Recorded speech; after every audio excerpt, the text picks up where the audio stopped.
বৈরী আবহাওয়ার প্রভাব রাজধানীর পশুর হাটে দুপুরের পর বেচাকেনা বেড়েছে কয়েক গুণ। পড়তির দিকে বড় গরুর দাম। ক্রেতারা না আসে তাহলে দাম করে বিক্রি করা যাইতেছে না। বৃষ্টির কারণে সমস্যা করছে, বুঝলেন, নজ গেল।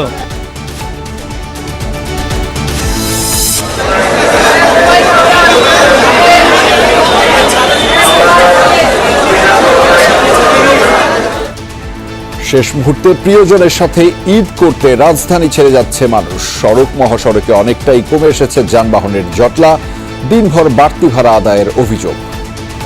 মেসেজের টাইম থেকেও অনেকটা লেটে ছাড়তেছে আর কি, এটা আমাদের জন্য খুব একটা ভোগান্তি। টিকিট পাই না, ইঞ্জিন কভারে নর্মালিও যাই 900 1000 এরকমই লাগে, বাট এখন দেখা যাচ্ছে লোকাল গাড়ি যেগুলো আছে ওগুলাও দেখা যাচ্ছে যে 1000 টাকা চাচ্ছে, 1200 টাকা চাচ্ছে।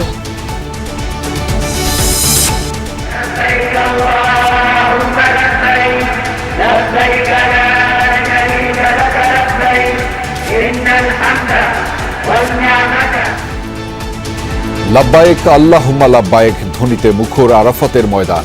খুতবায় শেষ হলো হজের মূল পর্ব, ঐক্য, তাকওয়ার বিশ্ব শান্তি কামনা। আল্লাহই সত্য। 17 বছরের নৈরাজ্যে সন্ত্রাসীদের অভয়ারণ্য হয়েছে জঙ্গল সেলিমপুর। মন্তব্য স্বরাষ্ট্রমন্ত্রীর। ক্যাম্পে হামলার পেছনে ছিল বাহিনীর দুর্বলতা, বললেন র্যাব মহাপরিচালক। যুক্তরাষ্ট্রের সাথে চুক্তির বিষয়ে নিজের সংশ্লিষ্টতা অস্বীকার এনসিপি নেতা আসিফের। আওয়ামী লীগের বিচার প্রশ্নে ছাড় নয় জানালেন পাটোয়ারি। 9 ফেব্রুয়ারি নির্বাচনের 3 দিন আগে চুক্তিটা হয়েছিল, ফলে এই চুক্তি সম্পর্কে আমার কোনো কিছু অফিসিয়ালি জানা পসিবল না। সরকার তাদের বিচার না করে তাদেরকে জামিন দিয়ে দিচ্ছে। সংস্কারের কথা বললে হলো সরকার হকি স্টিক দিয়ে আঘাত করে। হাম উপসর্গে প্রাণহানি 550 ছাড়ালো, আজও ঝরল 10টি প্রাণ। আইসোলেশন ওয়ার্ডে শয্যা সংকট চরমে। এছাড়াও রাতের বাংলাদেশে থাকছে খোলা আকাশের নিচে কালশির বস্তিবাসী।